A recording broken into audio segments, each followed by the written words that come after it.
Good afternoon, everybody.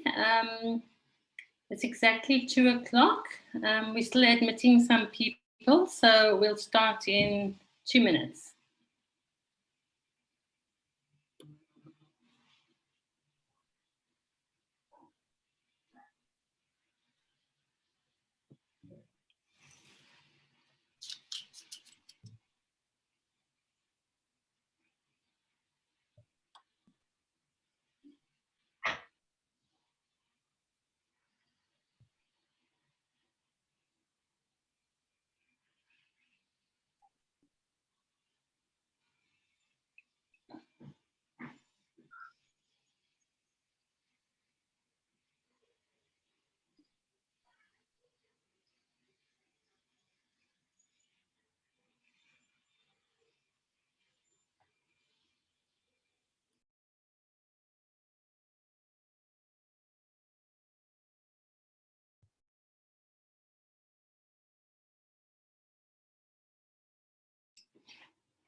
Welcome, everyone. I think we can begin now. We have 37 people in the room.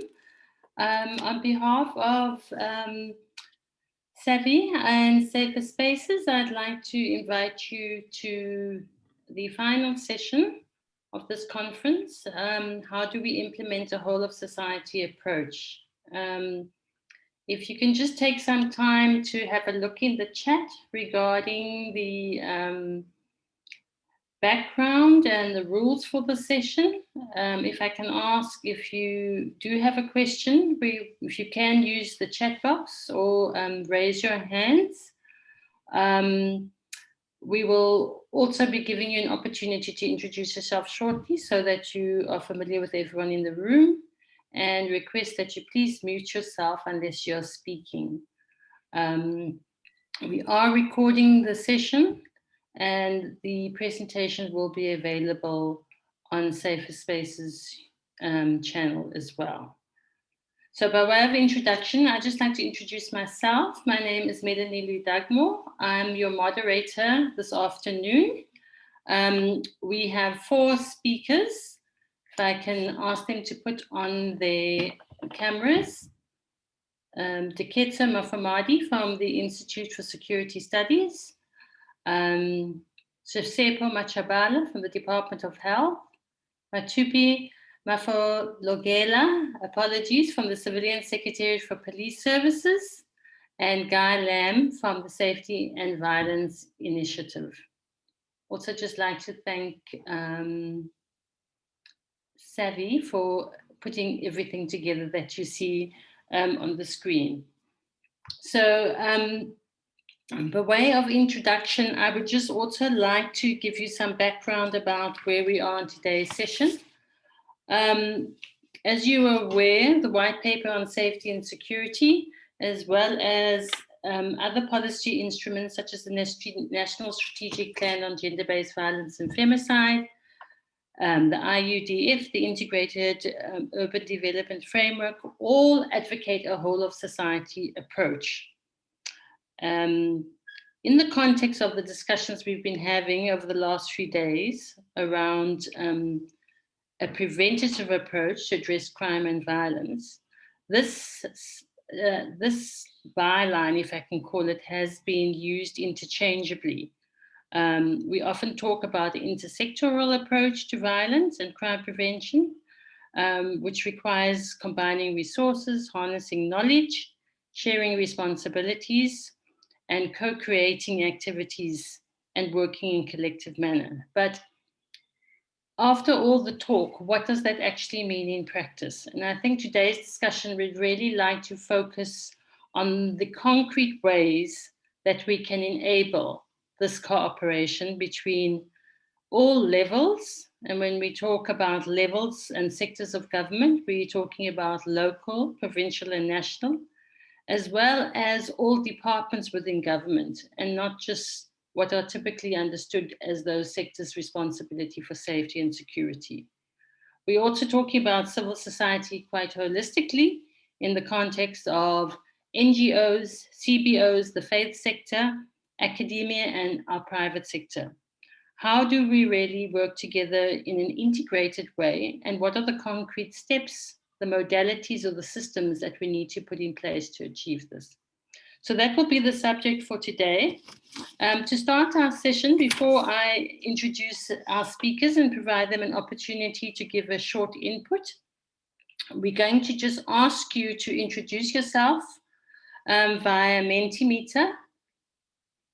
So I'm going to ask Lamise just to go to the next slide.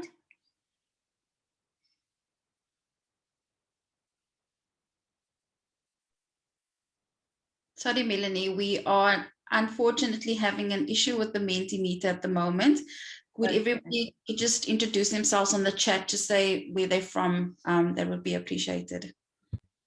Thank you. So if it's possible, if you could please just put your full name in case your host name is not the same, as well as the sector that you're from. And if you'd like to provide more detail, as well as the institution, department, or NGO. So I trust everyone is able to read the chat. So we've got Helen Schneider, I can see.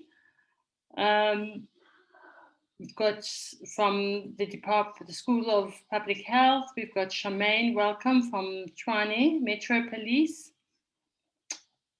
We have Chandra, welcome. We have colleagues also from the World Health Organization, the Law Reform Commission, various government departments, the Hans Seidel Foundation.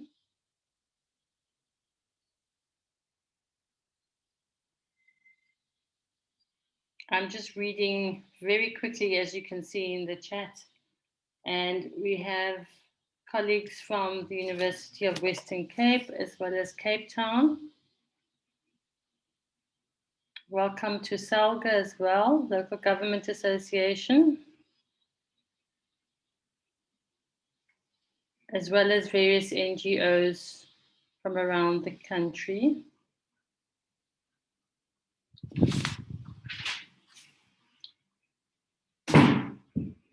We're also pleased to have colleagues from local government, various municipalities. Welcome.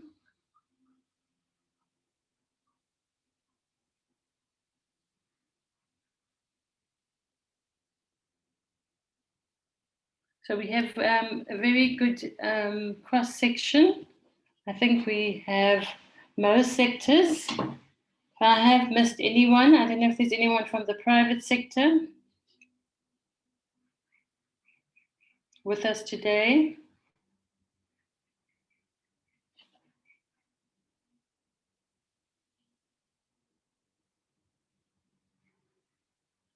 Thank you very much for those introductions.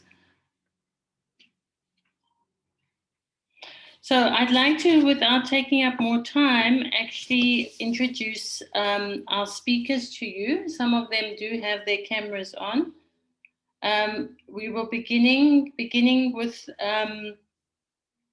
Diketso Mufamadi from the Institute for Security Studies. You're also familiar with her. She has been an active facilitator on the Violence Prevention Forum, and she is with Tshepiso Machabaphala from the Department of Health. So, Diketso, do you want to go ahead and share your screen?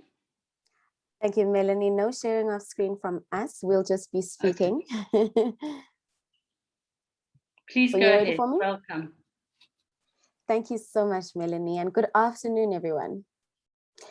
Let me start with a story.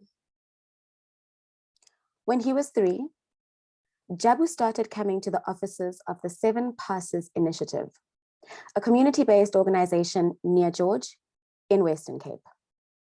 He was a small boy, deeply affected by the alcohol his mother drank while she was pregnant.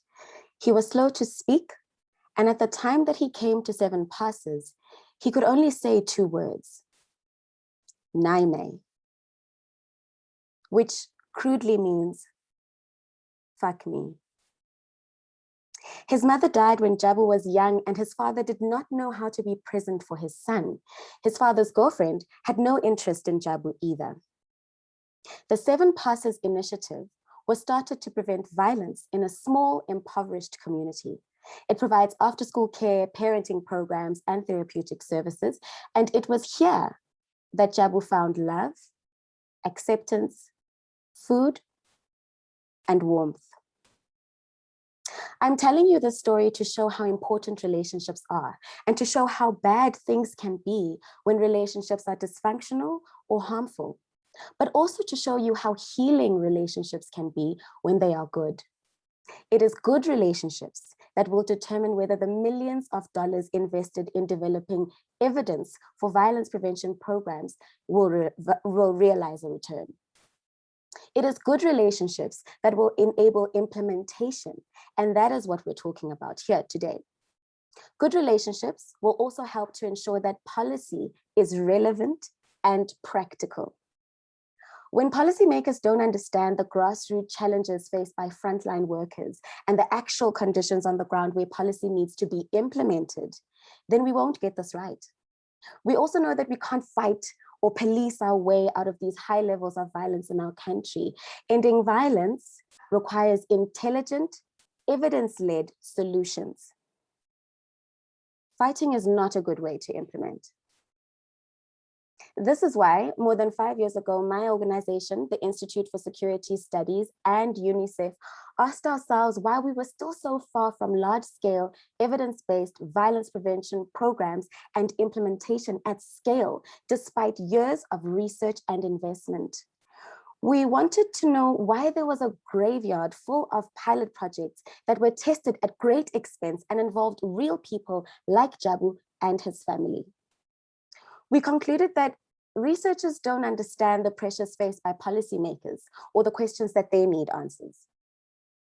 Policymakers don't always understand what organizations like 7 Passes need or how to interpret or use research findings. People in the front line of service delivery don't know how their work relates to policy or why that is important for them. There were very few opportunities for us to talk, plan, and share together without the dominance of hierarchies of power and knowledge. All of these sectors, policy, community, research, have a vital role to play in preventing violence, but we have to understand and listen to each other, share our experiences, and have enough trust to be able to collaborate in the real sense of the word.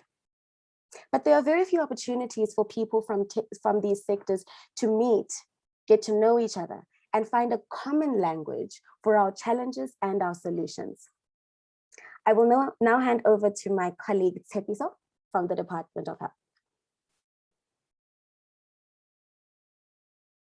Tshepiso, you are on mute. My apologies. Good afternoon again, my colleagues. The issues raised by Diketso are what gave birth to the Violence Prevention Forum in 2015 to bring together representatives from civil society, government departments, researchers, and development partners with the primary goal of improving relationships and understanding across a sector in order to support the use of evidence and knowledge in the scale-up of violence prevention intervention in South Africa. The Violence Prevention Forum is convened by the Institute for Security Studies and led by the Multi-Sectoral Driver Group that includes representatives of all sectors that have a key role to play the prevention of violence. The Violence Prevention Forum was a key multi-sectoral forum for discussion and input into the program of action to address violence against women and children. We produced an evidence gap map of intervention to prevention of violence against women and children. In addition, the forum supported South Africa's decision to become a pathfinder country and convened workshops with all sectors to assess our country's progress in relation to the 7 inspired strategies. The outcome of these workshops assisted government in the drafting of the report to the Global Partnership to End Violence Against Children, we made a major contribution to South Africa's National Strategic Plan on Gender-Based Violence and Femicide. We were able to ensure that the NSP gave emphasis to the prevention of violence based on evidence and understanding of its underlying causes. In short, the Violence Prevention Forum is a key platform for multi-sectoral engagement, reflection, and planning to support South Africa's efforts to address the safety of all citizens. An evaluation of the forum was undertaken in 2020, showing that it enabled the sharing of information across sectors, built the capacity and skills of participants, and contribute to healing. For more than 5 years, we have created a unique space where policy makers from our National Treasury, the Department of Health, Social Development and Education, and the police can spend time with community-based organizations and researchers. We have learned to know and to trust one another. We speak with respect and empathy in an environment without egos and with a commitment to hearing our voices. We are investing in relationships and have created a way of meeting that enables real collaboration and partnership to develop and for evidence and information to be shared. This is changing violence prevention policy and practice in our country. The Violence Prevention Forum is providing the emotional infrastructure to deliver implementation based on policy. Due to participation in the forum, an economist from the National Treasury was able to advocate for the inclusion of a line item in the national budget dedicated to violence prevention. He then returned to the Violence Prevention Forum to report how this fund had been used to implement prevention at a provincial level.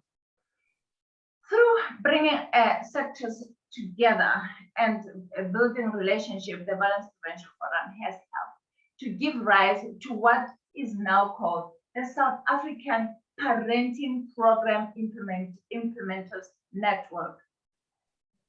NGOs and community-based organizations delivering evidence-based violence prevention intervention saw a need to begin working together and creating a network of services that could have a geographical footprint across the country. Today, SAPN has more than 11 participation organizations and has started to raise funding together. SAPN is a site of implementation. We have also worked with a provincial victim empowerment forum, and our methodology and values have changed the way it works. Now, government departments, police, our national prosecutors, and NGOs are much more effective in collaborating and producing services to survivors of sexual violence. This is another example of implementation. It all depends on relationships. It is relationships that will determine whether the millions of dollars invested in development evidence of violence prevention programs will realize a return. I thank you. Thank you very much, Tshepiso and Diketso. I think that's a great start for us in terms of looking at the work that the forum has done and the opportunities for bringing that to scale and expanding it. I'm going to introduce our next speaker. May I just ask you, if you haven't introduced yourself, if you could please do so in the chat. We would love to hear where you're from, which sector. And also to advise you, if there are any questions, if you could please post them in the chat to the presenters, and then I will raise them at once everyone has had an opportunity. So I'm going to call on the Civilian Secretariat for Police Services, Mothupi Mafologela, to give us an input from government, but also from the custodian of the white paper on safety and security. Welcome, Mothupi. Go ahead, you can share your screen. Thank you for the opportunity given to us to come and participate in this forum. The precursor to the input that I'm to make here, it's as follows. As many of you would know that the Civilian Secretariat for Police exists as the custodian of the development of a policy within the Ministry of Police, and also then the provision of strategic advice to the minister in relation to the implementation thereof. In 2016, the department went, or between the 2012-2013, the department went into a review of the white paper on safety and security that was adopted in 1998. And that process, that review process now emanated into adoption and approval by cabinet of the 2016 white paper on safety and security. You would remember that during this review, or the review of the 1998 white paper, then culminated in two separate papers, one focusing on policing and one which focused now on the broader safety and security cluster, which is the one that I'm making input on now. The reason for the separation was in recognition of the fact that safety it's not only the purview of the South African Police Service, but there is a multiplicity of stakeholders that needs to be providing or establishing initiatives, especially in relation to the proactive nature of the initiative that would give rise or would hamper the perpetration of crime in our societies. And then this white paper provides that overcome policy and a framework broadly in government. It's not only solely in respect of what the SAPS does, but is in respect of what many other stakeholders from all spheres of government does, including civil society. As you see, it also then facilitates the creation of sustainable, well-resourced implementation and overcome mechanism that will coordinate the activities around crime prevention across the spheres of government, and in more specifically at the local level, but of course it needs to be driven at the national level. So this, in summary, it's what the white paper that informs government's approach to the whole of government and whole of society approach to dealing with crime and violence in our communities. And this is directed towards also what the NDP advocates in chapter 12 of building safer communities. And again, the approach is not only to look at the reactive approach, which mainly informs what SAPS would do, but it also then focus on the proactive measures in terms of, for instance, clearing the bushes where crime is happening, looking at what where the hotspots are, crime hotspots are identified, and what are the issues that needs to be dealt with to ensure that those crime hotspots are done. And the involvement of local government in relation to crime prevention and proactive crime prevention is very critical, so that when we are able to deal with the underlying causes or those factors that gives rise to the commission of crime, then we are being both proactive and also reactive in respect of what SAPS does. And the DDM model that was adopted by government now also then gives or impetus in relation to the approach to the whole of government, because now what it does is it brings all stakeholders together in such a way that all initiatives across the spheres of government then are brought together, and then there is a unification or uniformity or an integrated planning by all those stakeholders at that district level to ensure that the delivery of services over and above safety, then it's coordinated correctly there, and then we're able to work in synergy across all the sectors. So the white paper, it's actually focusing on the 6 themes as projected there, amongst which includes the effective criminal justice system. We are of the view that once we all stakeholders recognizes their roles, their respective roles, and then they're able to exercise those roles and effectively implement the initiatives that are geared towards crime prevention, then it will in any way contribute positively to the effective administration of justice. We're also then looking at, for instance, early intervention, which more focuses on the life of the young people from from birth to up to the age of 18, in terms of the intervention that needs to be happening. Like, for instance, the child development centers that needs to be established to make sure that at least from the early ages, then there is a culture that is developed to ensure that there is an understanding at the early age of our children or of our youth, to understand the implications of certain activities in their lives, and then grow as responsible adults.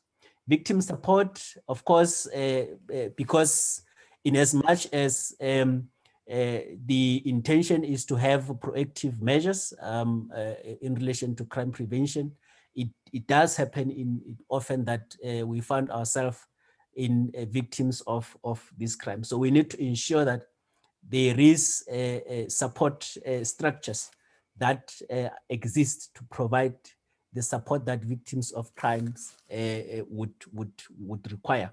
And for instance, Mothupi, sorry to interrupt you. Yes. Hi, sorry. I'm just worried about time, and also the majority of the colleagues who are in the room are familiar with the white paper. I was wondering if, because you only have 5 minutes left, if you wish to focus the presentation on how we get to implementing a whole of society approach. What are the modalities or systems that can be used? And maybe you could also speak about the role of the Civilian Secretariat in the implementation of the white paper. Thank you. Okay. Thanks for that. Yeah, actually, I had a very a short slide because I was recognizing that at the start. Okay, the approach in terms of what the white paper advocates for is that we use the DDM model so that we don't create another lever or another structure. We use the DDM model, which is headed by the Department of Corporate Governance, to ensure that the aspects or the specific indicators that have been included, for instance, in the currently being finalized ICVPS, then are reflected in the IDPs of the municipalities. We have, in terms of the institutional mechanism, is that the overarching coordination or oversight in respect of the implementation of this white paper is more at the presidency, supported by the Department of Planning and Monitoring and Evaluation, and by extension, the offices of the premiers will also then expected to play a role in terms of facilitating the implementation of this white paper at the provincial level. Of course, in conjunction with the the provincial department of COCTA in that space.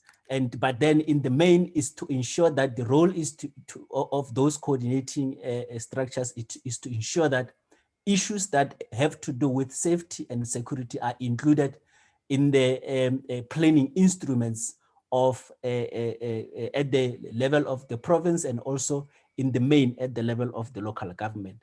But then the DDM model is actually what we've seen as an instrument that will then ensure that there is effective facilitation of this white paper. And of course, as the CSP, our role is to actually facilitate the implementation of this white paper, which includes the engagements with all this variety of stakeholders that are involved or are impacted upon by this white paper.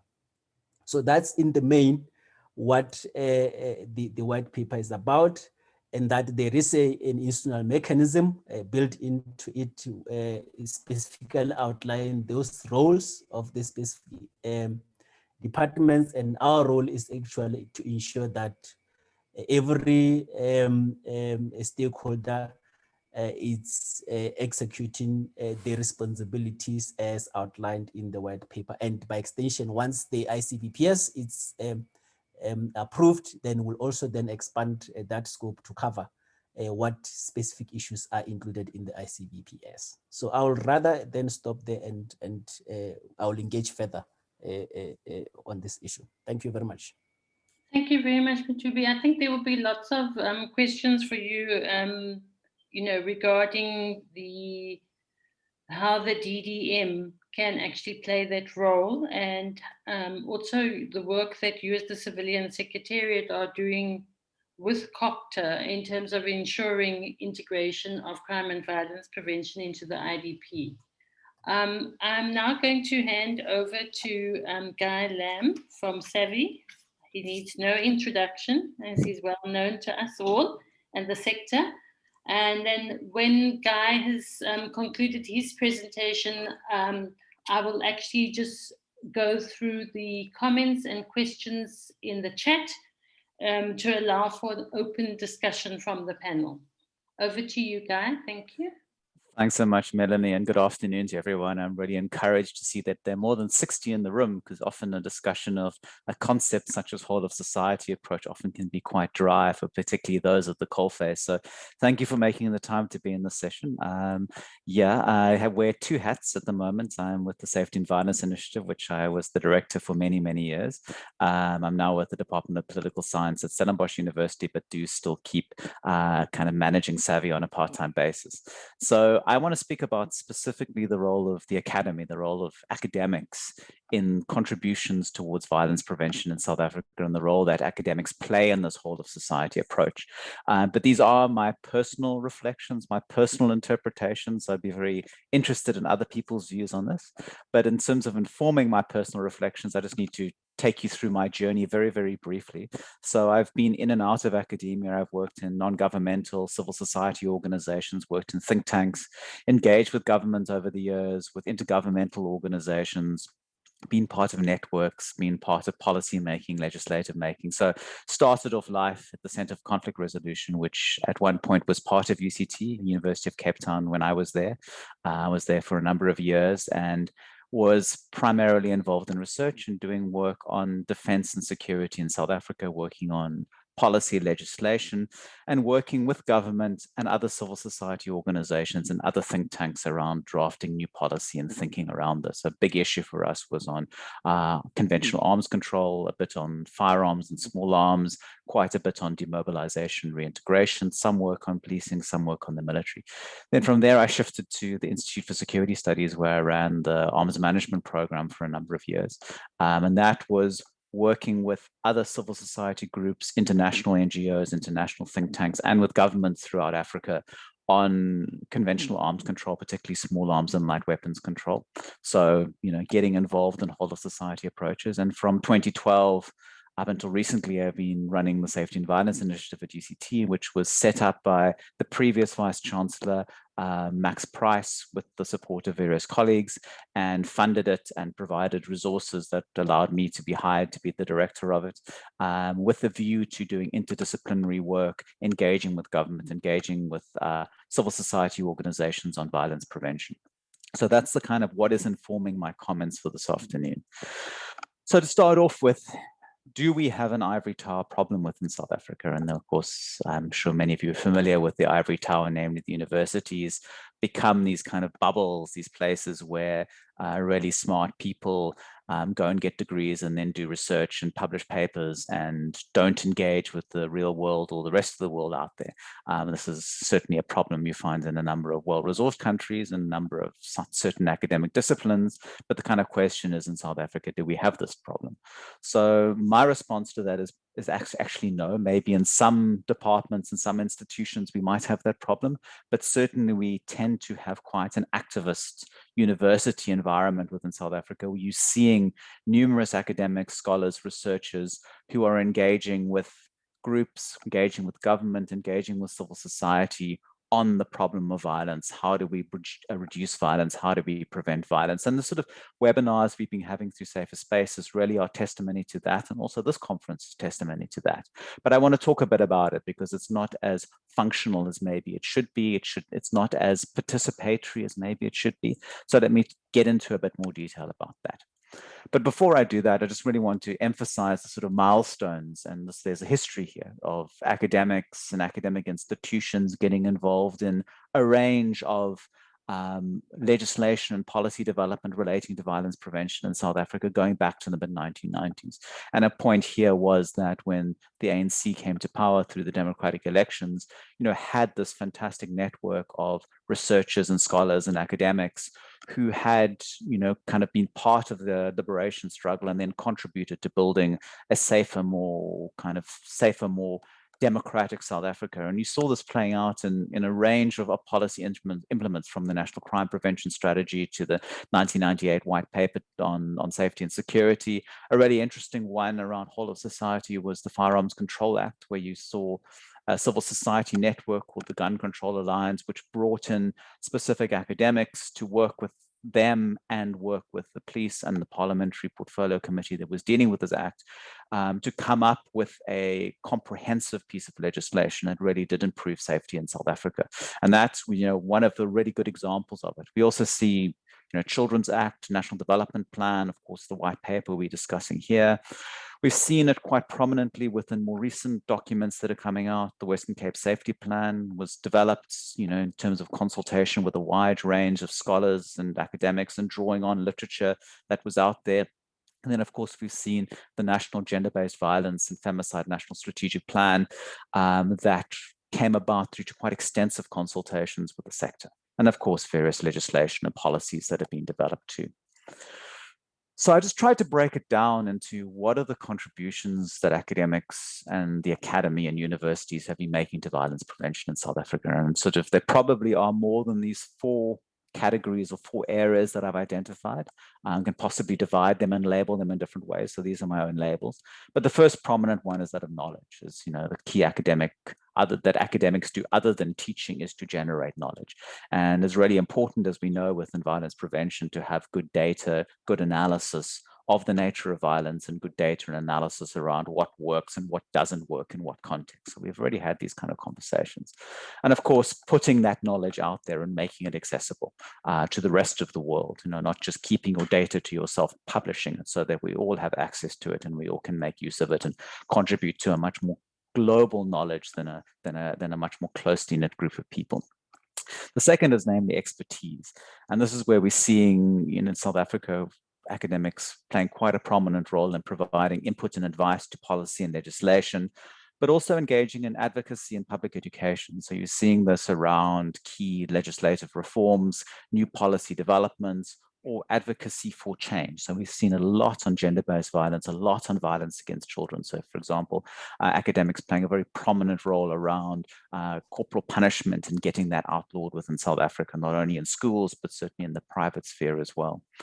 Then The third one is frameworks, and we're here talking about whole of society, and it's really encouraging that this has become part of the lexicon, part of the language of the discussion of violence prevention, because it was a number of academics that were pushing this. I see Julie Berg is in the room here, and she's certainly one of the academics that's been pushing the whole of society thinking. But it's not only that, we've also seen academics bringing in the socio-ecological framework on violence prevention, having the sort of 4 stages or 4 layers of risk and protective factors. And that's really revolutionized how we think about violence and violence prevention in South Africa. Then, of course, the networks, and it's about how, the kind of networks and local and international networks that academics can bring to conversations and discussions about violence prevention, particularly when you're bringing in academics who are very prominent from other countries who can add a lot of value, add a lot of analysis to what's happening within South Africa. So let me then move on to sort of factors that contribute to effective collaboration of academic contributions to violence prevention. Sorry, a bit wordy title there, but it's more around, what is actually going on in the academy that encourages academics and scholars to engage in a whole of society approach, because the sort of default response in many institutions is that you don't get your hands dirty. You kind of stay within your ivory tower. But we're seeing in South Africa that that's not necessarily the case in most institutions. And here I've sort of put together a series of factors which I think have contributed to this. And I'll have give you a few anecdotes and examples about this. So first is the sort of personal factors here. So it's around, academics get involved in it because they have a normative commitment. They see something wrong with the world and they want to be part of the solution. They want to contribute to solving it, to making the world a better place. Or they want to contribute to knowledge, and they've found that the area of violence prevention is something where they have some sort of affinity towards, some sort of interest in it, and they want to generate knowledge. And as a result of generating that knowledge, they get involved in these sorts of processes. But of course, sort of getting involved in this whole of society approach does require emotional intelligence and confidence, because you get some academics who just really want to sit in the archives, who don't really want to go out into the world beyond their institution where they go to work every day. So it does, sort of a personal factor, it does often depend on the individuals. And some who may not have a normative commitment, who may not be particularly interested if, South Africa is a safer place or not, but see this as an area where they can promote their profiles and they can kind of build their reputation in a particular area, which will then lead to career development within the institution. You get promoted because you are publishing somewhere and your publications are getting cited. So you get those who are committed to the issue and those who are careerists. But nonetheless, that adds value to certainly to reducing violence within South Africa and increasing our understanding as well about it. But a second aspect, which is probably the most critical in all of this, is the role of universities and the institutional environments within universities. Because many South African universities are sort of have these legacies and these colonial legacies where they're quite siloed. You have academic departments and behave in quite archaic ways, and academic departments in a way operates as independent entities, and there's often not much intercollaboration happening, not much multidisciplinary or interdisciplinary work happening. And that's happened in many South African institutions. It's changed over time. You're finding it throughout the world. It's not only common to South Africa, but in a number of universities, you've seen this changing. And it changes when the university puts resources into saying, we want to encourage scholars within our university from different departments to work together to address a key societal problem. So this is a key example here is the Safety and Violence Initiative, which I've been directing, but it was set up by the University of Cape Town, financed by the University of Cape Town, with fairly generous resources provided in the beginning for it to make it happen. And also within universities, the kind of key issue is they need to have an imperative to be socially responsive, because typically the priorities for universities, it's about generating an income, and the generation of the income comes from teaching. So you get tuition fees in from your students. It comes from doing research where You can get research grants in, or it comes from publishing in an accredited peer-reviewed journal articles or in academic books, and you get major subsidies from governments as a result of that. So universities tend to prioritize those sorts of things and hence incentivize promotions in relation to those sorts of things, where the socially responsive stuff with university staff engaging with the outside world, working with civil society, working with government, often isn't incentivized because it doesn't necessarily come with financial resources for the university. But over time, there's certainly been a recognition on the part of vice chancellors and senior university management that irrespective of the financial issues, universities have to be part of finding solutions to South Africa's key societal, economic, global problems that affect South Africa. And of course, there needs to be a collaborative and ethical and respectful culture within the academy. And it's about, being open to work with others, being respectful of others from other disciplines. It's being respectful of communities outside of the university, treating them with respect. And of course, I've mentioned this commitment to interdisciplinarity.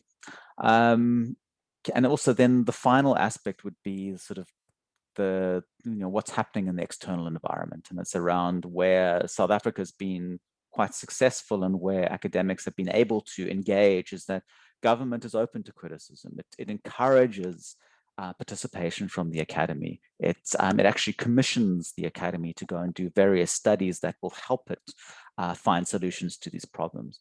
Civil society organizations are open to working with universities. They don't sort of have this view that, oh, you're just here to come and take our stories and take our data and go and publish in journals that we'll never engage in. There has been a long period of trust and respect.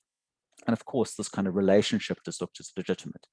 So really, just to kind of give you an indication here, we've had huge amounts of success with academics and lots of good positive stories of academics engaging in a whole of society approach. But of course, it does vary from individual to individual. And here's one example I like to use is a few years ago in Western Cape, there was a commission of inquiry into policing in Cartilage. And of course, the commission reached out to academics to come and give evidence, to compile affidavits for the commission, and many did and were very open to it. And then there was the commission of inquiry. They drafted a report and made a series of recommendations. And fortunately, the police in the Cartilage cluster decided, well, we want to go for a sort of whole of society approach to try and address all these problems that came up in the report. So they, had these processes out in Cartilage where, inviting various people. And it was interesting around some academics who had a lot to say about this sort of issue were very happy to go and participate in this very lengthy, quite difficult process of trying to find solutions being based in Cartilage, where others were not so enthusiastic to do that. So you had those who were willing to kind of get involved and kind of engage very actively, but others who were just more comfortable sitting in their offices and writing, going through data and analyzing data and coming up with opinion pieces. So I think the important point here is that everyone can make a contribution, but it's not everyone's cup of tea to be involved in a whole of society approach from an academic point of view. And it's really critical that universities do support this kind of work. If they don't, then you probably see it increasingly being less and less of an issue, or less and less of a priority going forward. So let me end off there and say thank you so much for my time. I hope I didn't go too much over it, and I'll certainly welcome comments and questions.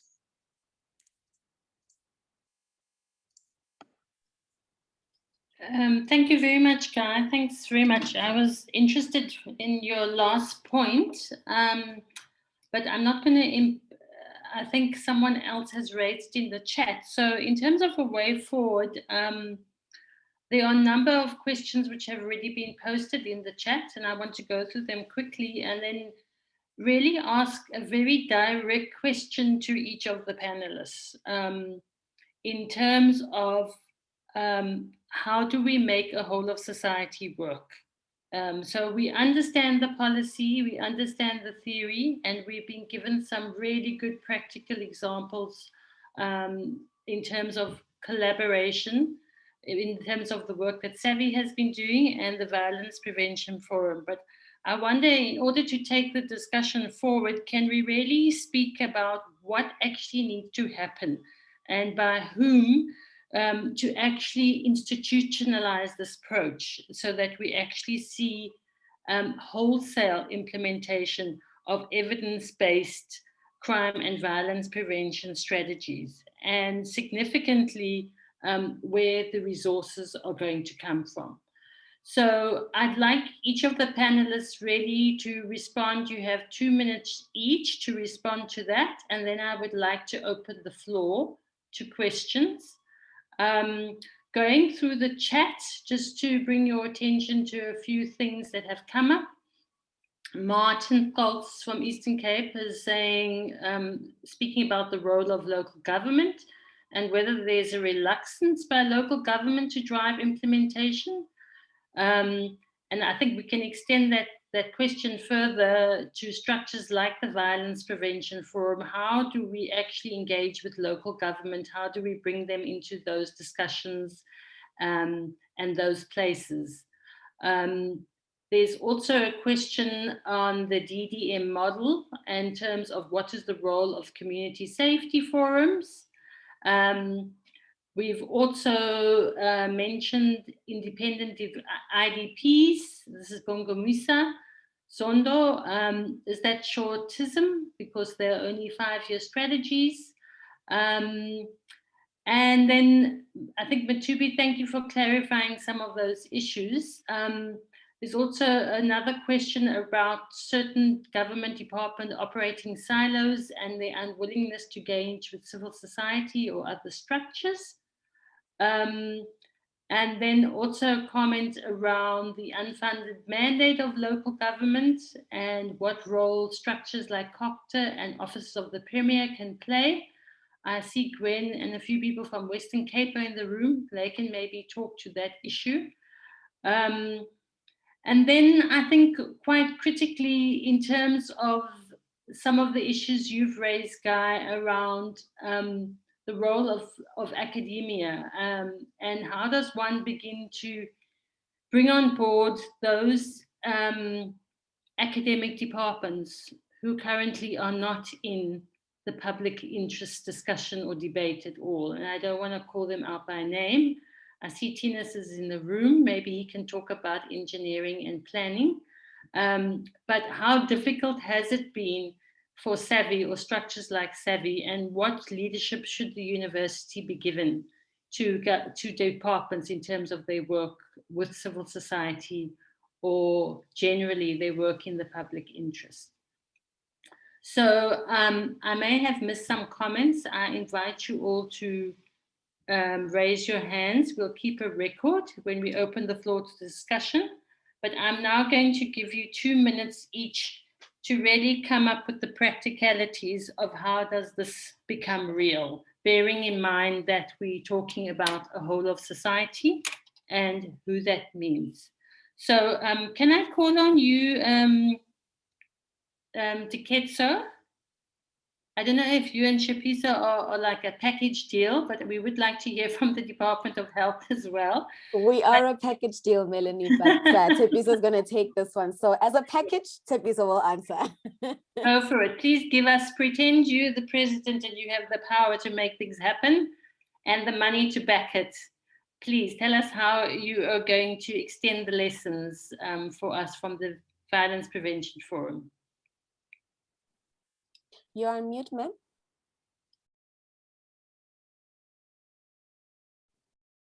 Mothupi, you are on mute. Oh, my apology once more. No problem. Melanie and the forum, okay, my apology for that. I think if you would have paid attention to our presentation, firstly, it was about identifying gaps in terms of what research was doing versus what policy implementers were doing, and then what was the recipient of the services getting. And closing that gap then was very much important, and making sure that frontline services understood what research was communicating and what policy was communicating, so that the end user or the end recipient of the services can experience that. So the emphasis here is our multi-sectoral relationships, because if we do not have relationships and we do not have a flow of what the other is doing, and we don't accommodate each other in terms of what we do, then we will never achieve the implementation aspect of our policies. If you also may remember the example when we were talking about the National Treasury, how they got involved and they managed to slot in the line item in the budget, and therefore it got to the recipient, and therefore the beneficiary could then experience why policy was then set before. So that is the process of implementation. For us, it's all about relationship. It's about harnessing relationship between different sectors so that there is a flow. I hope I answered that question. Thank you for that, Diketso. I don't know if you would like to ask or add to that question. I think the big issue is how do we bring these forums to scale so that they can become inclusive of other government departments and structures, or do we give birth to new forums as we've done with the parenting structure to bring on board new partners? Diketso, would you like to add anything, or can I move on? Okay, it doesn't look like we have, oh, there you are, you're muted, sorry. Sorry, I was on mute. I was just saying, I'm good, you can move on.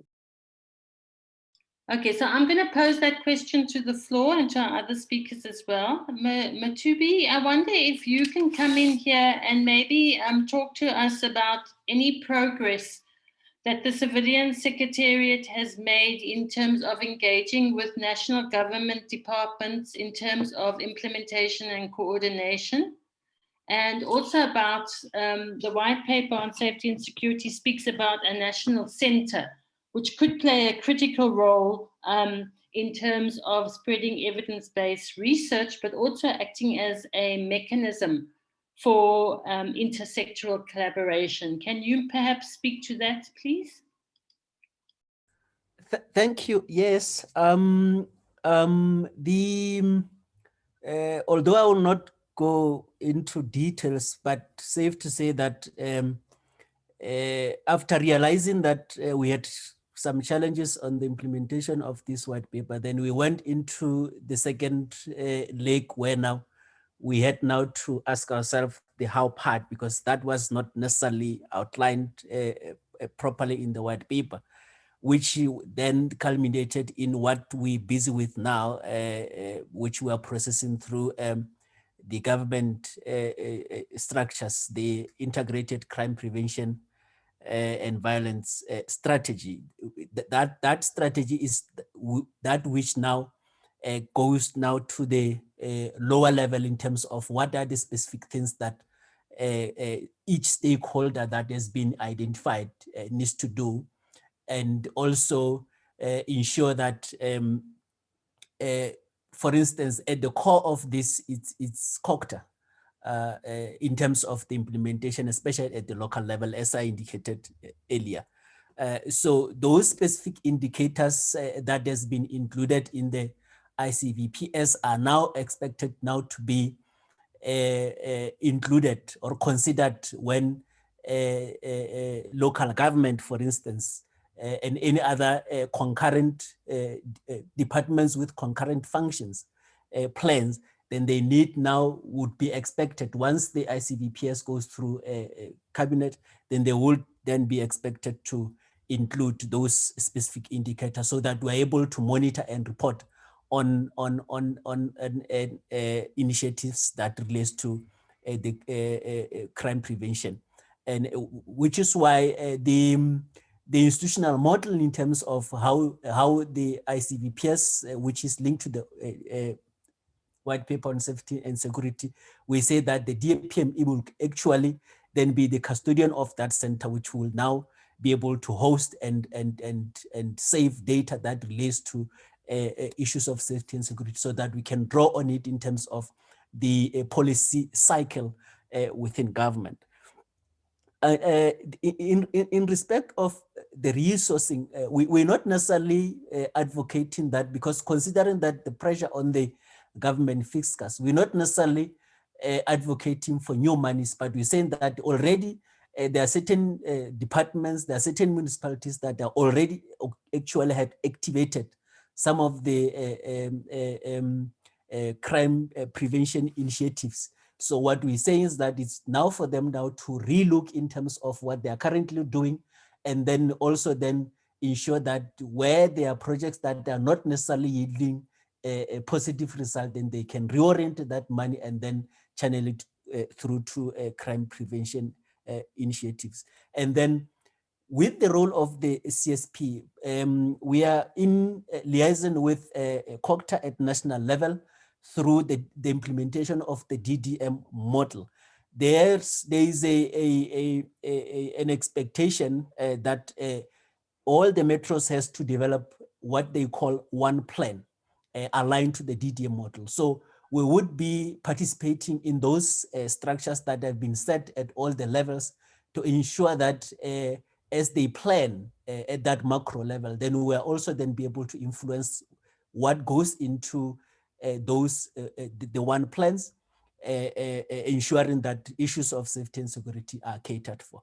We'll also then at the macro level, at the national level, because I've seen that somebody raised the issue of IDPs, we'll also have specific indicators that goes into the MTSF that will be reported at macro, and it will now then deal with the issue of the longevity or the period within which we measure that. It's not only in terms of the IDPs, but it's also going to be measured at the macro level. And we would, as the CSP, be participating in this process to ensure that those issues are involved, are included in those plans. There are specific role players. There are specific indicators that we have identified. We have engaged with a whole lot of stakeholders through the when we developed the ICVPS, and then there is consensus in terms of how we need to be dealing with issues of safety. So now it's about waiting for a cabinet to approve, and then we can now then activate the implementation thereof. Some of the issues that were highlighted in the comments line, I think I've tried to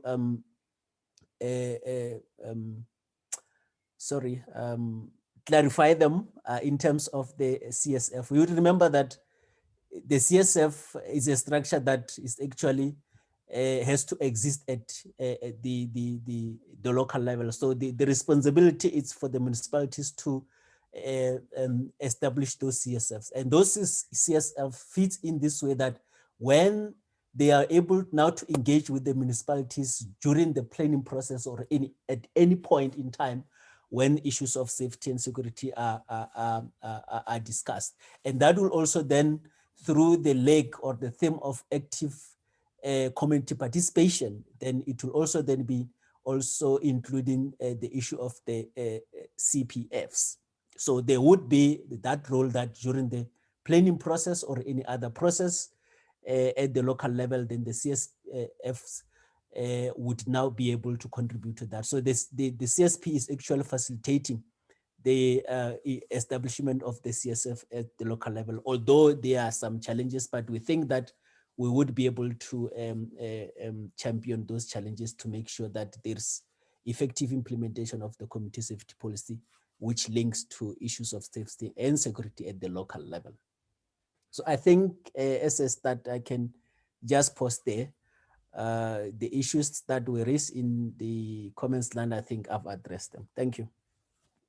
Thank you very much, Mothupi. That really helps. I think you've addressed the issue of silo planning and the role that the MTSF and indicators can play.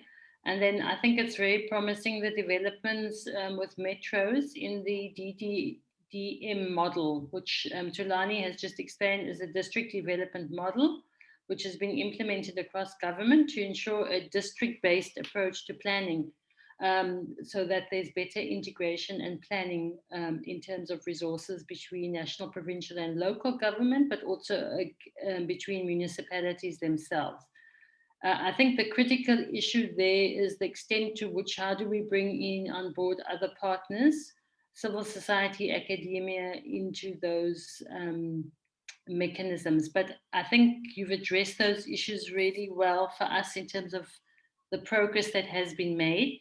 Maybe just a point of background, the Integrated Crime and Violence Prevention Strategy which Mothupi's been talking about, has repackaged and gone into a bit more detail on how the white paper will be implemented, and that will be taken to Cabinet with, as you know, proposals for additional indicators for the MTSF in terms of planning. So I'm going to hand over to Guy to give us his 2 minutes.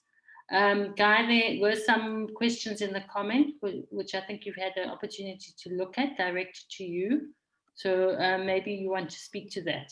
Thanks. Sure, I might not be able to speak to all of the comments right now. I was just preparing to respond to your questions, Melanie, but I'll happily address those if I can. So your question about how do we make whole of society work? And I think there's, people who've written on this, and they sort of just referenced Judy Berg again, who's done some work on this, and her PhD was on this. And also to kind of reflect on some of the examples we've had within South Africa. I think an important point is that the whole of society can be effective, but it's effective when you've got individuals and groups from different sectors who have a passion and drive to solve a particular problem. And it's often problem related.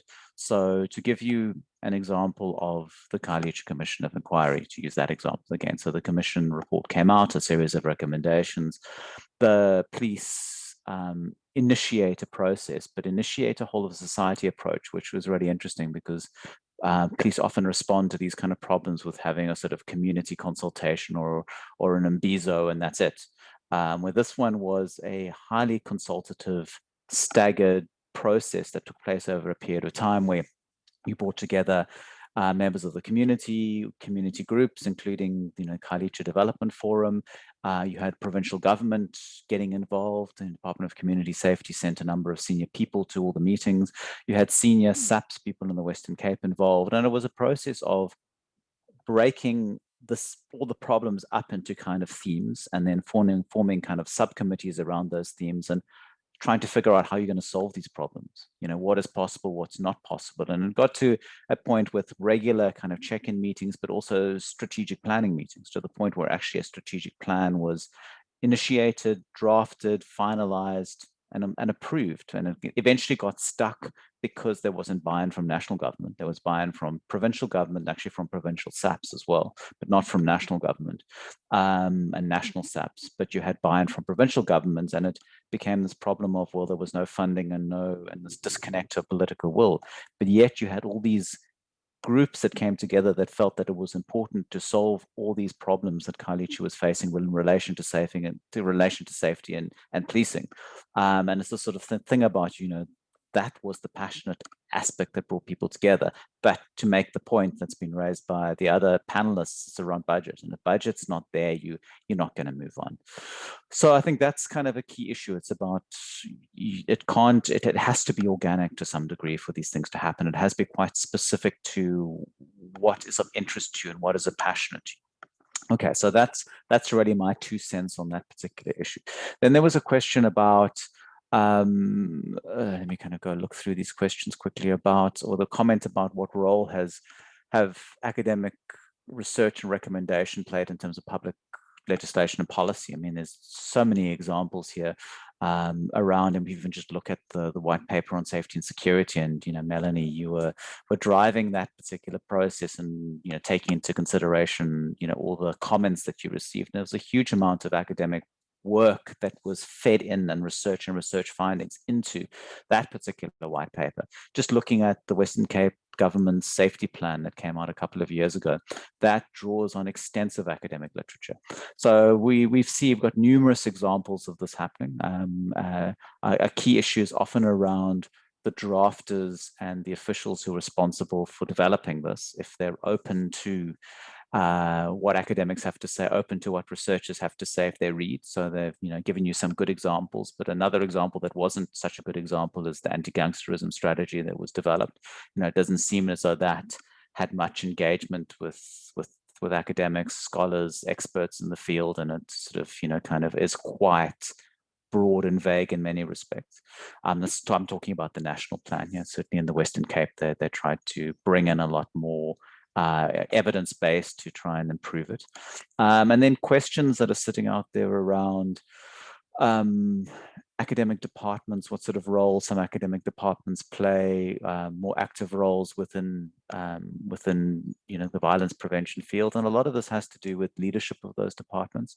An issue within South African universities is the chairs of departments rotate, so often it depends on whoever's in the chair, who's often head of department, whether they have an interest or a commitment to socially responsive work or not.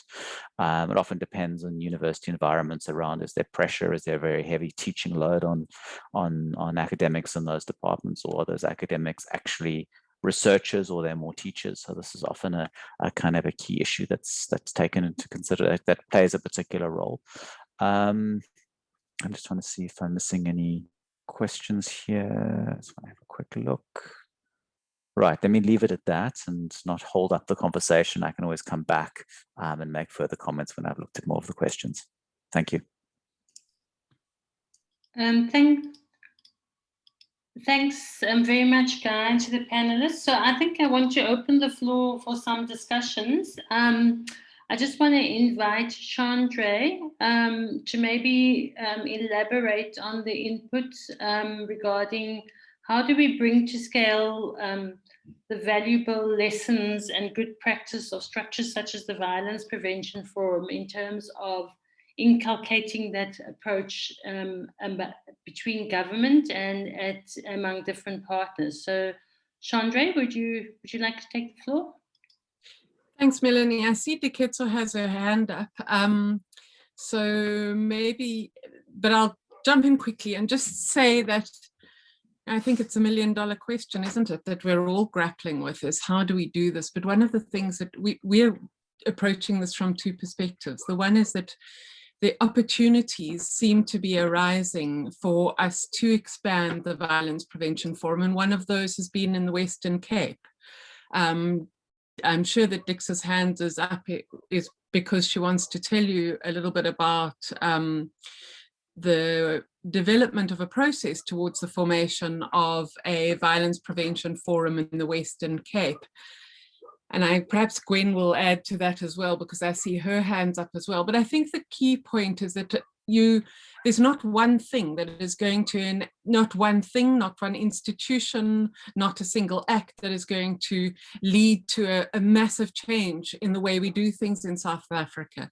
Building trust, having a methodology for doing things, knowing how to do it, being able to identify opportunities where we can draw in different sectors to address a specific problem are absolutely critical for us to create formations that do represent different sectors around specific issues. And I think, guys, example about the Cartilage Commission is important because it points to the fact that when there is an issue that there is collective concern about, and there is an opportunity for buy-in, that is an opportunity for creating a moment for whole of society collaboration. I think where that gets undermined is where initiatives have been started, action has been taken, and the interest dwindles, or like in the case of the Cartilage Commission, where recommendations aren't acted upon.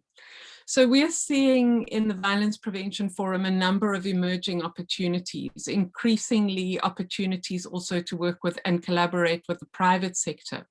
So sometimes what you find is an opportunity to, for example, establish at a provincial level a new violence prevention forum. It might also happen at a local level. But then we might also find opportunities around, for example, the prevention of gender-based violence, where academics, policy researchers, facilitators can work with large corporates to address gender-based violence where there's a specific interest. So I think what I'm saying is that developing a whole of society approach has to be an organic process, as Guy's just said.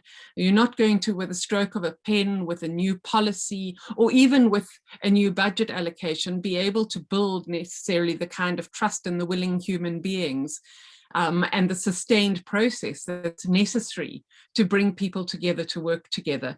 But I think that what I've noticed over the last year, 2, even 3 years, is a growing awareness about the need for this and a willingness by people within various institutions to try it out And I think we have to just constantly realize that this is going to be a long process. It's going to take a lot of trust building, and we have a society that's enormously fractured, where our systems are often quite broken, and where relationships have been fundamentally undermined over years and years and years.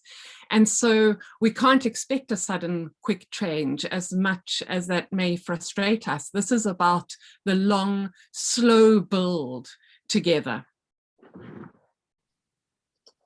Thanks very much, Chandra. That's very exciting to hear that there's movement towards new opportunities. But I'm going to call on Diketso if she wants to maybe elaborate on that, and then hand over to Gwen from the Western Cape. Diketso? Thanks, Melanie. Really just to add a little bit just to what Chandra said, in terms of the lessons that we're learning from the Violence Prevention Forum, and of course, because now we've evaluated it, we know more about the actual aspects that make it work. We know that first, I mean, I don't want to start talking about step by step, but one of the things that we need is committed change-making champions. So not just anybody can be a part of this process from the beginning. These are the people that are part of the advocacy, part of spreading the word. These are the people that need to be a part of the start of the process. We also need these people to not only just come together and speak to each other, exactly what Chandra was saying, because of the fragmented history and the relationship between these sectors, a lot of time needs to be invested in trying to heal these relationships. That is about our respect for one another, how we talk to one another, finding empathy with one another about the different challenges and issues that we are all facing in our own individual sectors, grappling then with our challenges and solutions after we have built this particular foundation, is then particularly the next important step. It's also important that these spaces do not duplicate. We're not trying to start something else. We already know that there's a lot of things that's happening. So as the Violence Prevention Forum, the model is all about finding spaces where we can enhance the work that is already being done. And the last thing, I guess, that we have learned, and probably most critically about what makes the Violence Prevention Forum work, in addition to all of these other things, is our funding. We have learned that what makes the forum work particularly is the kind of flexibility of our funders. And it's important to have funders that are flexible, because if we're going to find solutions to this very complex, ever changing, ever evolving problems such as violence, we need funders that are able to understand that and are able to allow us to move to the spaces where we need to go. That's it from me. And of course, yes, we're learning from the Western Cape Violence Prevention Forum. It hasn't exactly been, formalized officially. We are at the beginning of the stages, again, trying to understand what we need in the process, trying to find commonalities in our particular sectors. Yeah, so we will learn. We're right at the beginning of the process with that Violence Prevention Forum in the Western Cape, and we'll see what challenges that brings contextually, et cetera, et cetera. Thank you very much, Diketso. I'm going to hand over Gwen while we're on this train of thought. Gwen, if you can go ahead, please. Thanks, Melanie. Thank you. And thanks for another great session. I'm briefly turning on my video, hoping that our network holds. So yeah, I mean, what I'm about to say is very much my personal input and my personal reflections on my journey in contributing to violence prevention in the Western Cape. So I work for the Policy and Strategy Unit at the Department of the Premier in the Western Cape government, and have been very much involved in developing the policy position of the Western Cape on violence prevention, and then now trying to support its implementation.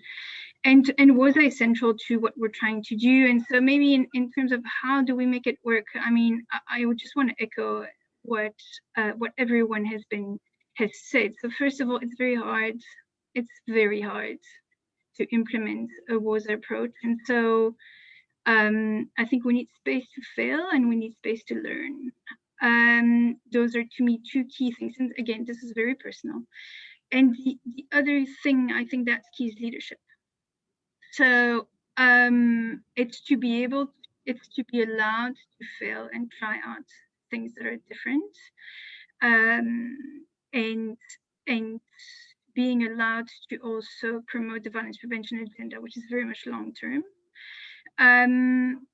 So I mean, in terms of that, I don't think it's policies and documents that make wars happen. It's people in leadership positions, and it's people on the ground who want to make it happen. And I mean, many people who did give input beforehand did say as much.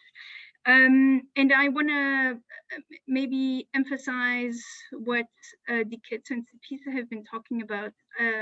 Certainly, in my own journey,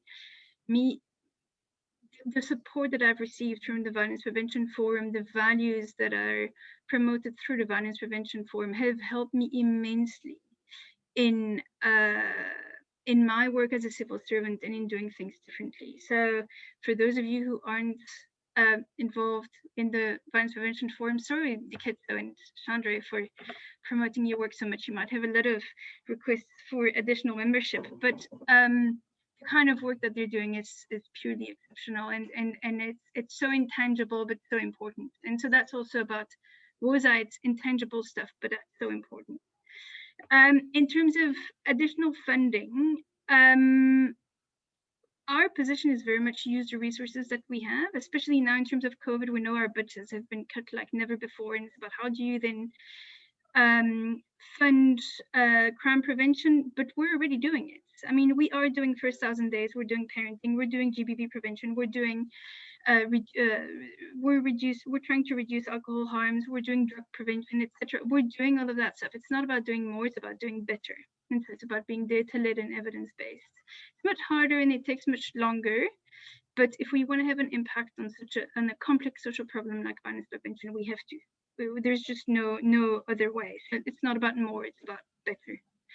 And then maybe from my side, a plea to academics largely, building on what Guy said, is we have a lot of knowledge that unpack the problem. And while for us it's extremely important to have the evidence to inform what kind of policy priorities we should take, and in the Western Cape government we rely extensively on literature and on knowledge from civil society organizations to inform our policy positions. We also need support in building the evidence of what works in implementation. And so it's almost, yeah, it's a plea to, beyond supporting developing evidence to understand the problem, please help us build the evidence in implementation. And we know that requires funding, but government no longer has money. And so it's about finding partnerships to build that evidence, because we really want to understand what works, where it works, how it works, why it works. So that's it from me. Thank you, Melanie. Again, as I said, this is very much my own personal reflection. It's not an official position in any way. Thank you very much, Gwen, for that. So I just want to raise two issues. Maybe we have a lot of local government role players in the room and municipalities, and I think critically some of the work that I'm doing with GIZ in capacitating municipalities is how do we make accessible these forums, these resources to local government, and how, if possible, is there a way of replicating them so that people who are working directly on the ground, whether it's in the DDM model or elsewhere, can access those? I'd like to put that question out there and invite our local government partners to please raise their hands and give us their insights. And then maybe to you or to the other academics in the room, Hannes Kukumo has raised a question about what role has academia played in formalizing academic professional roles, positions, etc. most of the talk situate the skill of research with academic and civil society, and how do we actually bring on board government or bridge the gap with government. So Hannes, I don't know if you want to raise that question. And then Guy, I realize you're employed by an academic institution, so I won't direct this question to you directly, but how do we know that the universities have access to many resources, not just financial, but they have access to many students, many honors master's students who could be gathering the type of data that Gwen is desperately asking for to assist in building the evidence. And we also know how research funding works, how it is gate kept at the moment with the National Research Foundation funding strategies. How do we ensure that we're getting the research out of our academic institutions that can actually make a difference and assist practitioners like those in government or practitioners in structures like the Violence Prevention Forum? So I'm just putting that provocative question out there. Hannes, would you like to elaborate on your question, or can I hand over to anyone else who wants to respond to that? Hannes? Yeah. Yeah. Okay. So just to give a bit of background, so I'm in a very peculiar space. I am a PhD student, but also a correctional officer. So I'm in the top, kind of a weird space in both a government institution of the Department of Correctional Services, but also in an academic institution. But then I see the disjoint between both academics and on the ground grassroots level of the people who need the research. So I see this in my department. So I assume in some of the other departments, the same disconnect probably exists. And what happens is that most of the research is done from outside of the department, and we expect or we wish for institutions, academic, civil society to come and enlighten us, and then the papers are written and published, but the pragmatics never exist. The manuals are never written, the training is never done, the grassroots never gets uplifted. So on the ground level, nothing really changes.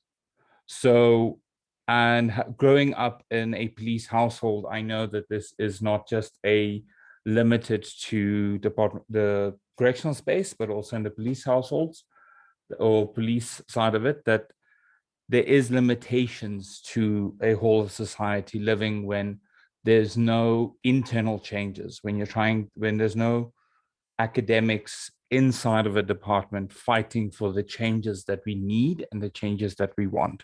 So that's kind of the background of that question of what are the internal mechanisms, or what has academia done to create professionalized positions to do this work and help change. Thank you very much.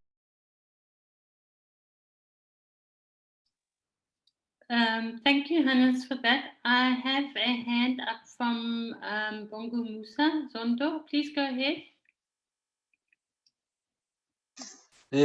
Greetings, Melanie, and greetings to colleagues, and thank you to all the panelists who have shared with us some great work that have been done.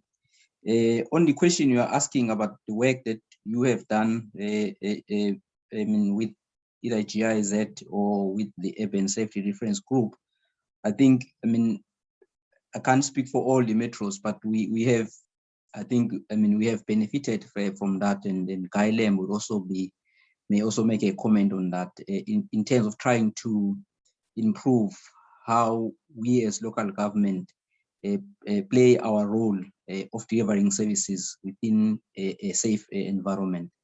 So I think, and we will also continue to really enjoy that kind of support, whether it's on knowledge management, is on research, or in capacity building in any other programs that partners like GIZ are bringing into the space, including many other partners that I'm not mentioning here. So I think the support to local government will always be appreciated. But again, we must also indicate that it is not that it's only local government that needs support. I think at the most, we may need more support from provincial government and national government.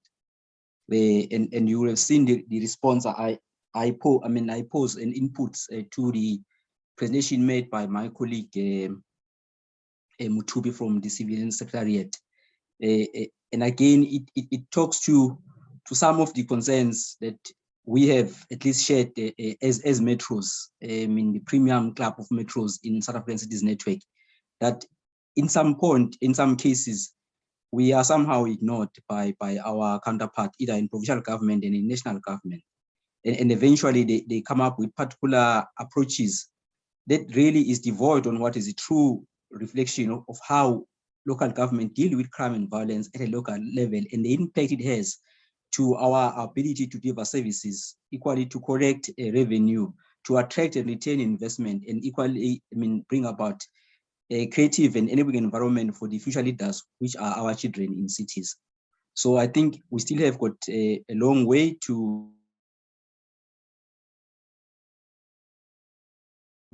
challenges that we see. And I think there are opportunities that come about, as covered by my colleagues as well, around the district development model. Suffice to say that it also has its own challenges, because at some point, some of our colleagues think that they can make a difference while they are in Pretoria. They don't know, have got no clue what's happening in Rustenburg, have got no clue what's happening in Mapeskral. Let alone how they have a clue that what happened in DR. So I think we still need to find ourselves as phase of government before while we engage thoroughly with other stakeholders, whether they are academia, organized society, organized business, but we still need to fund ourselves well, because that in its own does not work well for us, where we speak in cross purposes with our counterpart as if we are a federal state, and while we know we are a unitary state. I think I should stop there, Melanie and colleagues. Thanks very much, Mufamadi. That was very good to hear around the collaboration happening, with academic institutions at metro level. I see Charmaine Suttle from Tshwane, City of Tshwane. Hands up, please go ahead, Charmaine. Hi, Melanie. Hi, everyone. I think just to agree with my eThekwini colleague, sometimes a person feels that as much as local government, we try a bottom-up approach when it comes to things like IDP and our capital projects and so forth. We still need to report an account on national and provincial strategies, which don't always align with what the communities are asking for and things. And, with local government, there's a lot of challenges, fiscal challenges and so forth. So in terms of the City of Tshwane, when it comes to engaging with research partners, it does come at cost to the municipality. So we do have various MOUs and research partners that assist us with research. And they have partnerships with NGOs based in the city.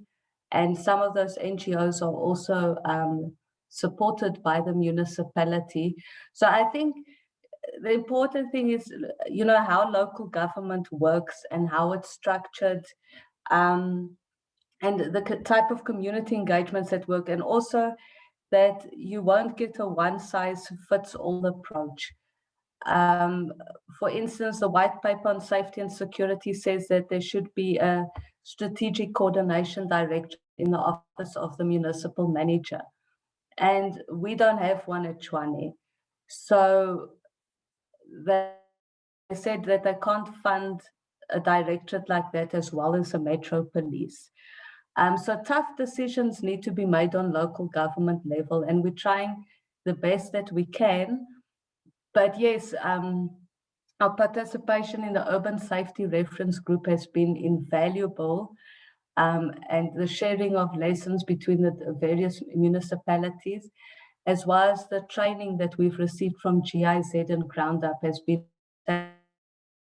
end of the day is each municipality will probably implement in a different way, depending on our institutional. Thanks.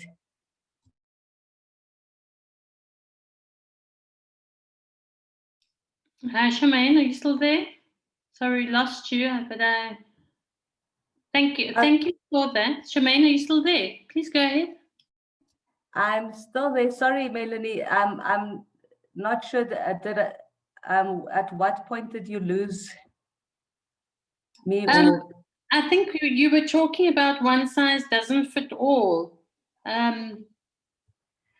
Yeah, and so I just said it will depend on the institutional arrangements of a municipality, its funding, as well as who its stakeholders and role players are, the NGOs that it gets involved in. So like I said, I think each municipality will tailor the model or a process that will suit their local environment.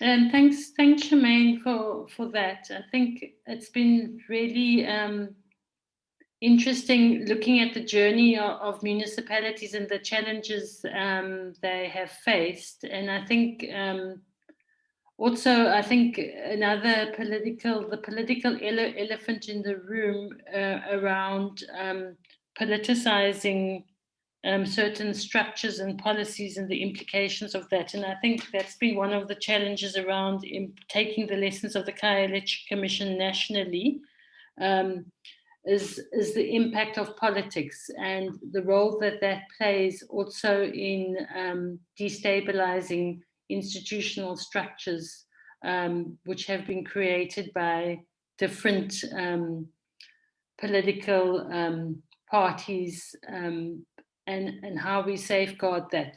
I do not see any other hands up in the room, so I would like perhaps to just check if anyone else has a comment before giving the last word to our panelists. Are there any other questions or points of clarifications, insights?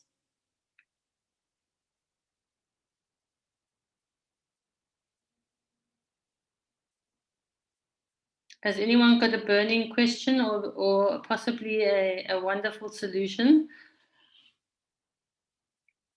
Okay, I don't see any takers. So I really would like to invite the panelists to give some closing remarks. And I'm going to be very strict as the moderator that you are not allowed to repeat anything that you have already said.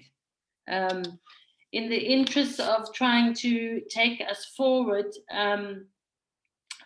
and I'm also going to invite participants to post their comments down in the chat, please. What actually needs to be done to make a whole of society approach work? And we have learned of some of the good practices, and also the point that it is not one size fit all or one intervention that is going to solve the issue. But where are the good practices or the valuable lessons that we can possibly upscale, expand, or draw on for inspiration? So can I please invite you just to give your 2-minute input on that question, and also to invite the rest of our participants to put comments in the chat as well. Can I hand over to the Diketso and Tshepiso team?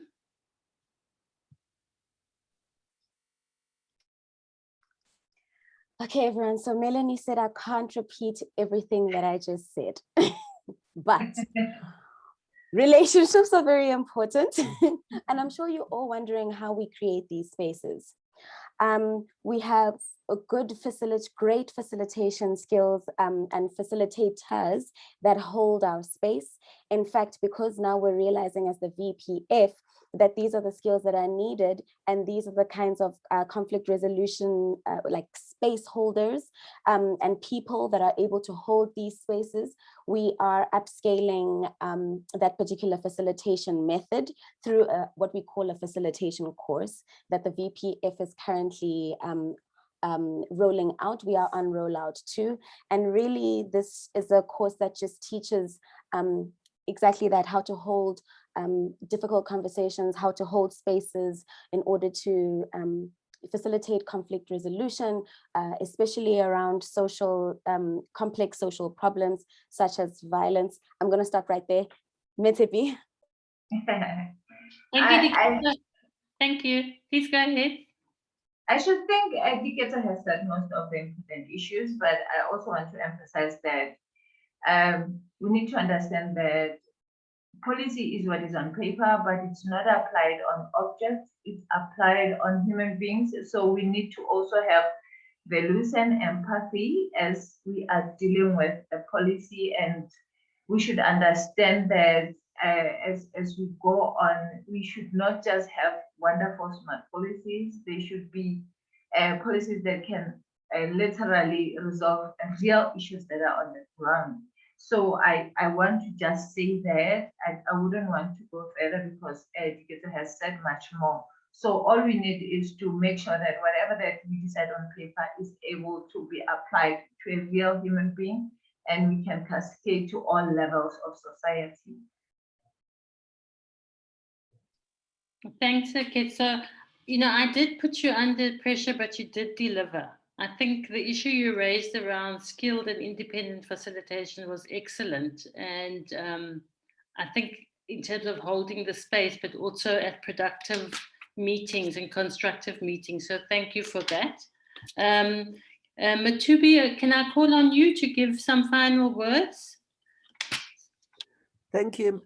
Thank you. And I think that principle of not repeating anything includes not repeating what the speakers have already said now.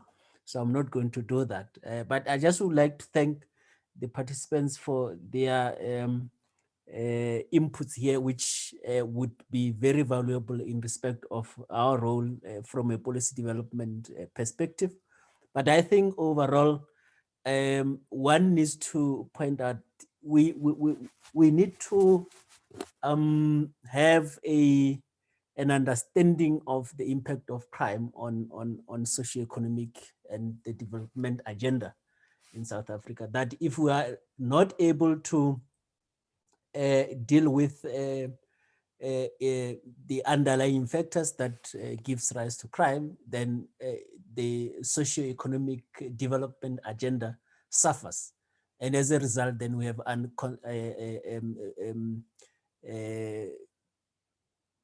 challenges that is to do with unemployment and inequality. So I think a change of mindset it's important that we need to give priority to issues that has to do with the provision of safety, so that it now once we are able to address those, then there would be certain societal issues that would actually automatically take itself as the economy grows, because once you have that safer space, then it also then makes it easier for investors to come and then contribute into the economy, and then so that we are able to generate enough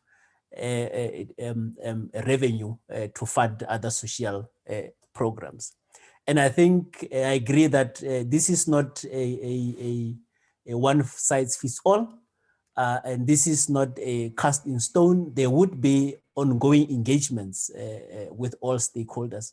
It does not mean that because now you have a policy or now you have a strategy, now it's something that you cannot change. So there will be those ongoing, and that is the reason why we then have an approach where there's monitoring evaluation of our policy and the strategy, so that we're able to see what data, what results are we getting, and that will also then assist us to refine our approaches and so that we adapt as the environments permit.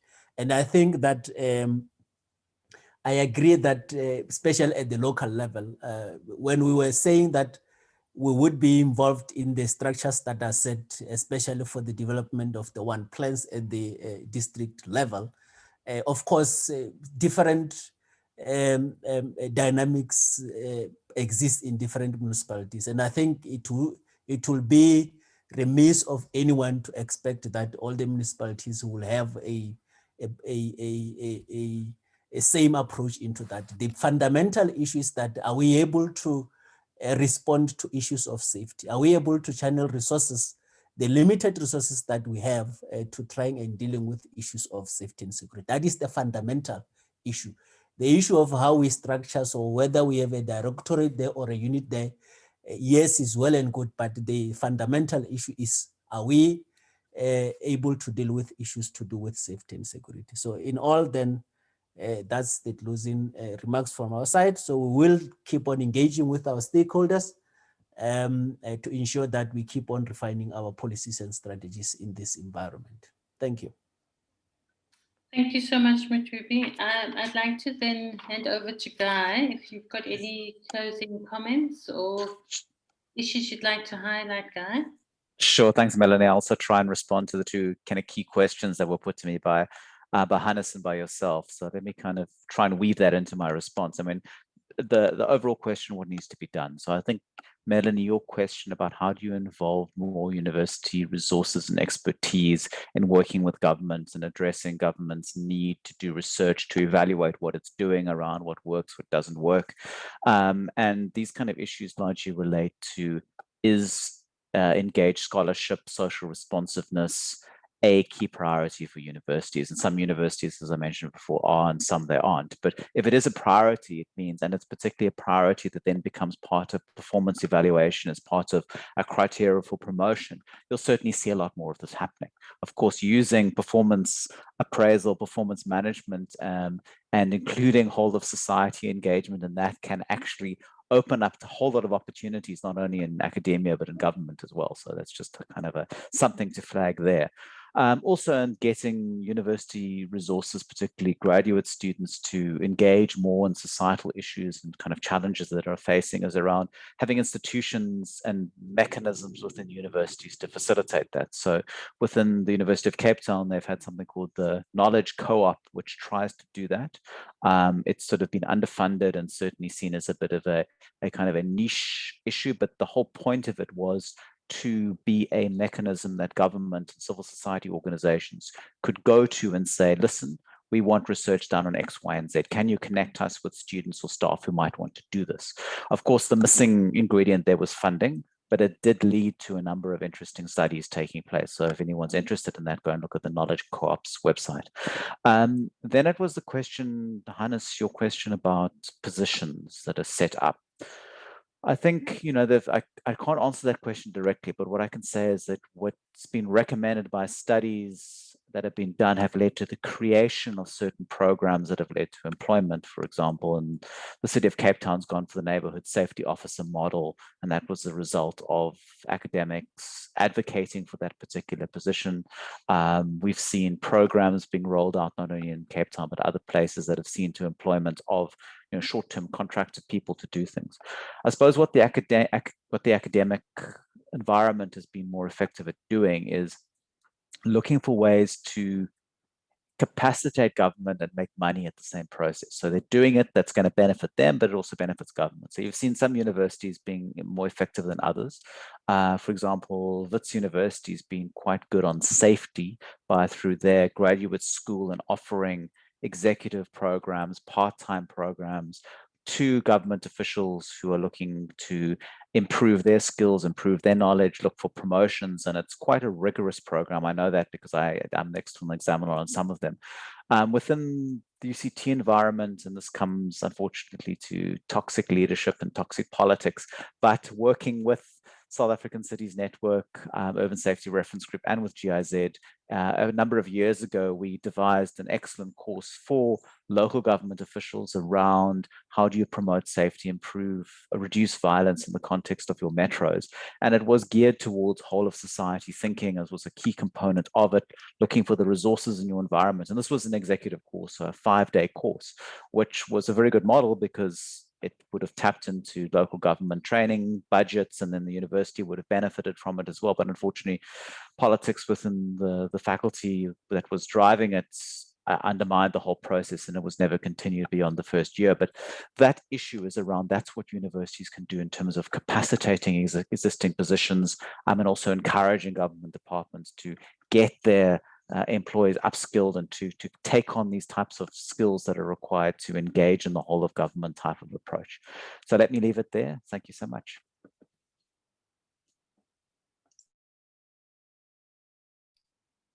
Thank you so much, Guy. And I think the onus is also on government and other institutions to lobby universities directly in their provinces and in their respective areas to engage on collaborations. So thank you for that.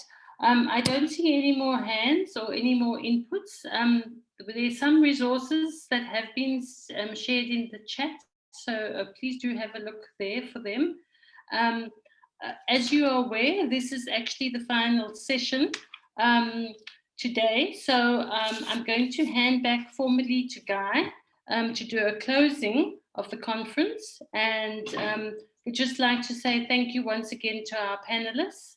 I must say, after doing quite a few of these facilitating quite a few and moderating quite a few of these sessions, I'm feeling a lot more optimistic today, having heard some really fantastic upscaling opportunities and good practice. So thank you very much for the opportunity, and goodbye. Guy, I'll hand over to you to do the closing. Thank you.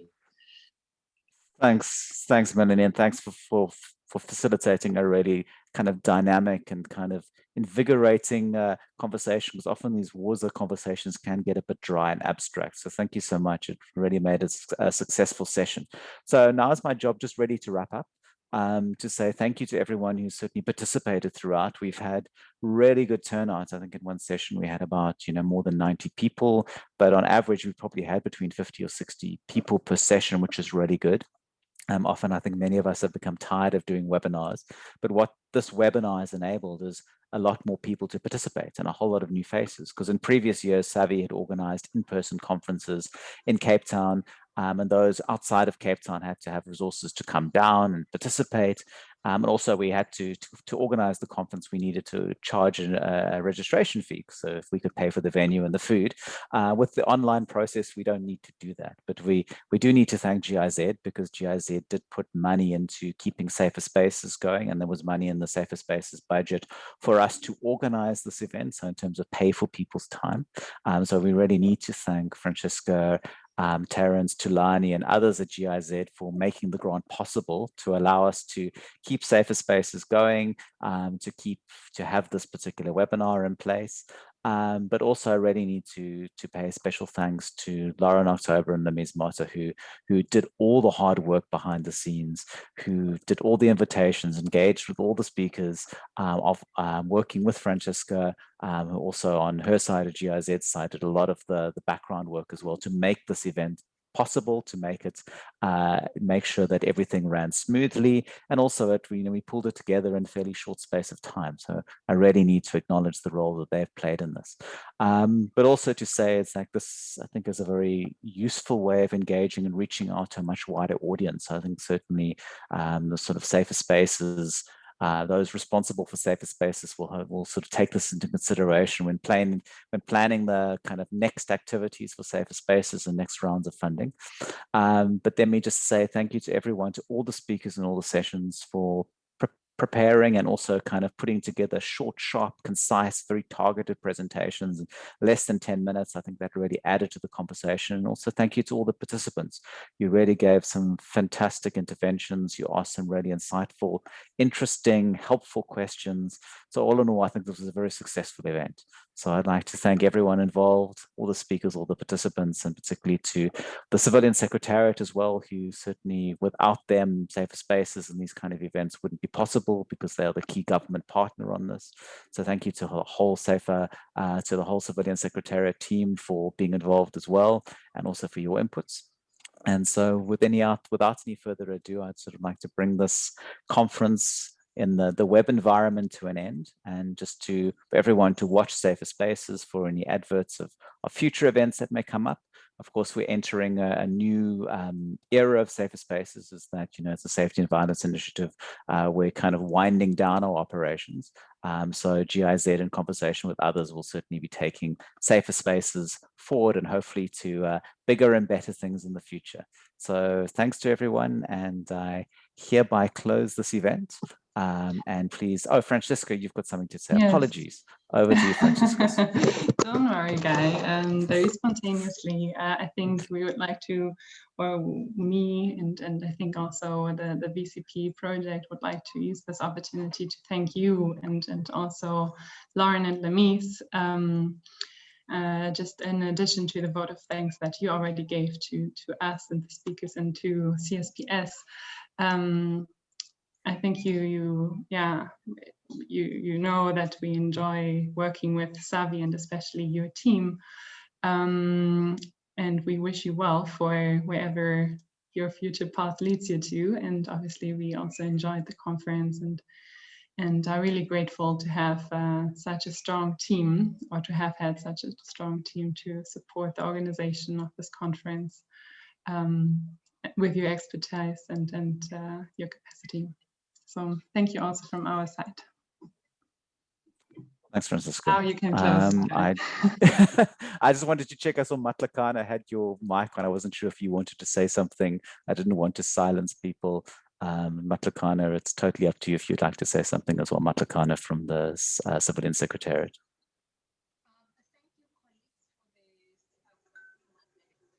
No, I don't see anything coming through, but just to say thank you to Matlakana, who kind of always kind of provides a lot of behind the scenes help in making sure things happen from the Civilian Secretariat side, and is the kind of key person there. So let me say thank you so much. Enjoy the rest of your afternoon, and hopefully see you in another online space, but in the future in an in-person space as well, because it would be very good to reconnect with everyone in person. And best of luck also with the setting up of the violence prevention network as well within the Western Cape, Chandra and colleagues from the ISS, and I look forward to hearing more about it. Okay, everyone, enjoy the rest of your afternoon, and we'll see you soon. Bye-bye. Bye-bye. Hey, thanks. Bye-bye. Thank you very much. Bye-bye. Thank you.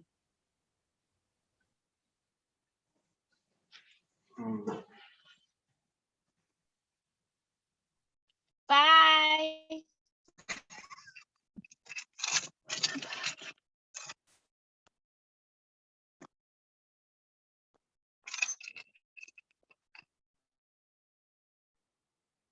Good evening.